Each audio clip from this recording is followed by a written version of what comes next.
इसमें भी काफ़ी लोग स्कैम कर रहे हैं, जैसे कि आपको फेक वीएफएस की अपॉइंटमेंट के नाम पे पैसे ले लेते हैं। और हेलो फ्रेंड्स, तो आज मैं बात करूंगा माल्टा में वर्क वीज़ा की जो प्रॉब्लम्स है 2023 में, जो पहले नहीं थी, अब प्रॉब्लम्स जो नई आई हैं तो उनके बारे में मैं डिटेल में बात करूंगा गाइस। तो माल्टा एक आइलैंड कंट्री है जो शेंगन जोन में है और ये बहुत ही अच्छी कंट्री है गाइस। अगर आप वर्क वीज़ा के थ्रू यूरोप में एंट्री लेना चाहते हैं, अगर आप यूरोप में एक बार एंट्री ले लेते हैं तो चाहें तो आप वहाँ पे भी कंटिन्यू वर्क कर सकते हैं क्योंकि वहाँ की भी सैलरी अच्छी है। बट अगर आप चाहें तो दूसरी शेंगन कंट्रीज़ में भी मूव हो सकते हैं गाइस, ये आपका पर्सनल मैटर है। तो अब मैं प्रॉब्लम्स के बारे में डिटेल में बात करता हूँ गाइस। तो जो पहली प्रॉब्लम है वो है principal approval letter. Principal approval letter क्या होता है गाइस? ये एक डॉक्यूमेंट होता है जो आपको अलाउ करता है कि आप जाके वीज़ा के लिए अप्लाई कर सकते हैं। तो ये आपका एम्प्लॉयर आपके बिहाफ पे यहाँ आइडेंटिटी माल्टा जो एक गवर्नमेंट ऑफिस है वहाँ पे ये अप्लाई करते हैं सारे डॉक्यूमेंट्स के साथ। तो पहले क्या होता था, जनरली 15 से 20 दिन में वो डॉक्यूमेंट आ जाता था, पर अब लोगों को 3-3 महीने लग रहे हैं और उनका कोई भी जवाब नहीं आ रहा है। तो गाइज़ इसका मेन रीज़न यही है कि बहुत सारे एप्लीकेशंस हो गए हैं। तो जब एप्लीकेशन हो जाते हैं और स्टाफ कम होता है तो उनको प्रोसेस करने में टाइम लगता है। तो लोग घबरा जाते हैं कि 1 महीना हो गया, 2 महीना हो गया, कोई रिस्पांस नहीं आ रहा। तो गाइज़ वेट कीजिए। अगर आपका स्टेटस थर्ड पार्टी दिखा रहा है तो आपको वेट करना होगा, इसके अलावा कोई ऑप्शन नहीं है। कोई भी कुछ भी नहीं कर सकता गाइज़, इसमें किसी भी तरह की इंटरफेयर नहीं होती है। तो जब ये आपका प्रिंसिपल अप्रूवल लेटर आता है, 2 से 3 महीने लग रहे हैं लोगों को। तो उसके बाद दूसरी प्रॉब्लम होती है फिर वीएफएस में अपॉइंटमेंट के लिए। तो गाइज़ अभी तो वीएफएस की अपॉइंटमेंट बंद चल रही है माल्टा के लिए, पर जब भी खुलेंगी गाइज़ तो एटलीस्ट 3 महीने 4 महीने का वेटिंग पीरियड होता है। तो इसमें भी काफ़ी लोग स्कैम कर रहे हैं, जैसे कि आपको फेक वीएफएस की अपॉइंटमेंट के नाम पे पैसे ले लेते हैं और कोई अपॉइंटमेंट नहीं देते हैं। तो इन चक्करों में मत पड़िए गाइस।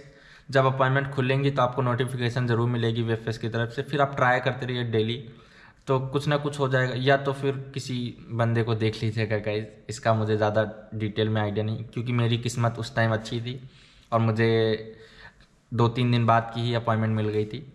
बट अब चीज़ें काफ़ी बदल गई हैं 2023 में, ये प्रॉब्लम्स हैं। तो अब फिर जब आप 2-3 महीने बाद अपॉइंटमेंट मिलती है तो बहुत लोगों का कंसर्न ये होता है कि अगर हमारा प्रिंसिपल अप्रूवल लेटर है वो एक्सपायर हो गया तो क्या होगा। तो गाइस टेंशन मत लीजिए। अगर आपका एक प्रिंसिपल अप्रूवल लेटर एक्सपायर भी हो रहा है तो गवर्नमेंट, मतलब जो माल्टा गवर्नमेंट है, इसने ये करके रखा हुआ है कि अगर अपॉइंटमेंट की वजह से कोई प्रॉब्लम हो रही है तो वो आप फिर भी अप्लाई कर सकते हैं, कोई प्रॉब्लम नहीं आती, अनटिल अनलेस कि आपका एम्प्लॉयर अभी भी आपको जॉब में रखना चाहता है। तो जब गाइस फिर वीएफएस में जब आप जाके सारे डॉक्यूमेंट सबमिट कर देते हैं, अब प्रॉब्लम आ जाती है कि वीज़ा जो लग के आना होता है वो भी काफ़ी टाइम लेता है गाइस। अभी पहले था कि 1 महीने तक में लग जाता था, अभी 2-2 ढाई-ढाई महीने है वो आपको लगता है, वेटिंग पीरियड है। फिर आपका वीज़ा लग के आता है गाइस, फिर आप बहुत खुश हो जाते हैं अगर आपका वीज़ा लग जाता है। तो फिर जब ये चीज़ें हो जाती हैं तो फिर प्रॉब्लम्स अभी स्टार्ट हुई गाइस, अभी प्रॉब्लम्स ख़त्म नहीं हुई हैं। अब जब आप फिर वहाँ से फ़्लाइट पकड़ के माल्टा आ जाते हैं तो फिर वहाँ पे प्रॉब्लम होती है कार्ड अप्लाई करने के लिए। पहले बहुत सारे डॉक्यूमेंट्स आपको यहाँ पे आके स्पेशली कलेक्ट करने पड़ते हैं, काफ़ी हेल्थ से रिलेटेड डॉक्यूमेंट्स होते हैं जो आपको कलेक्ट करने पड़ते हैं। तो जो गाइज हेल्थ से रिलेटेड डॉक्यूमेंट्स, जैसे आपको पोलियो की इंजेक्शन लगी है, वैक्सीन सर्टिफिकेट्स, तो वो सारी मैं प्रेफर करता हूँ आप लेके आओ, नहीं तो यहाँ आके आपको एक्स्ट्रा पैसे देने पड़ते हैं उन वैक्सीन्स को लगवाने के लिए। फिर जब आप यहाँ पे भी आके सारे डॉक्यूमेंट्स कंप्लीट कर लेते हैं, फिर प्रॉब्लम आती है जब आप आइडेंटिटी माल्टा में अपॉइंटमेंट बुक करते हैं अपने रेसिडेंस कार्ड के लिए, तो उसके लिए भी गाइज 2 से 3 महीने का वेटिंग पीरियड है।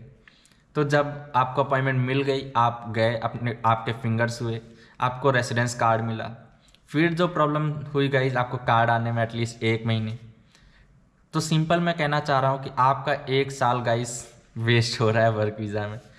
तो यही प्रॉब्लम्स हैं गाइज, तो इनका अभी कोई सोल्यूशन नहीं है। अगर कोई सोल्यूशन होगा या कोई मुझे बात पता लगेगी, कोई नई इन्फॉर्मेशन, तो वो मैं आपको ज़रूर आपके साथ शेयर करूंगा गाइस। तो इसके लिए हमारे चैनल को सब्सक्राइब कर लेना और बेल आइकन भी प्रेस कर लेना ताकि आपको नोटिफिकेशन मिलते रहें। तो बस गाइस आज के लिए इतना ही। अगर कोई भी क्वेश्चन हो तो आप मुझे कमेंट में पूछ सकते हैं, मैं उसका रिप्लाई देने की कोशिश करूँगा।